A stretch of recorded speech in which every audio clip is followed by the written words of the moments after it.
Alright, so here we are on the side of the house. As you can see, there's a lot of vegetation. You can see a lot of trees, bushes, bougainvillea bushes.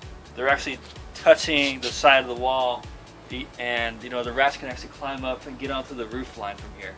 A good thing to do is actually to cut the trees about 2 feet away from the roof line. That way the rats can't climb up the trees and get onto the roof. Another thing we need to do, if you're dealing with a home with a crawl space, your crawl space vents.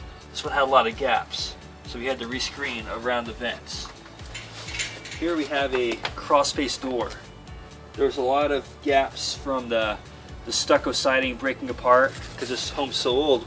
We had to re-stucco and rescreen the door. That way the rats cannot fit back through. So once the rats can't leave anymore, they're going to be stuck inside the house if there's any left inside. That way they're going to be forced to eat off the traps that we've set for you. So, we just want to make sure your house is completely sealed. The rats have actually been climbing up this vine on the house right here. As you can see, they've been right against the home, the vine is. And they've actually been climbing up the walls, and you can see some rub marks from their bodies. They've been climbing up these poles here, getting onto the roof right over here. You can see all the droppings on the roof line, a lot of activity.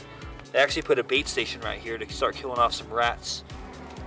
You can see one entry point, that pipe right there on the siding. The rats were actually squeezing in to that pipe. This AC unit right here. And as I inspected it more thoroughly, I found some gaps right in the actual AC unit, and the air ducts drop straight down. The rats have actually been accessing through this AC unit, dropping down into the air ducts and chewing a hole, getting into the attic. So what I'm going to do now is actually seal here with galvanized mesh to make sure it's completely sealed airtight. Once we seal up all the holes, we then trap all the rats out. Once all the rats are trapped out, they do leave behind a lot of droppings and mess.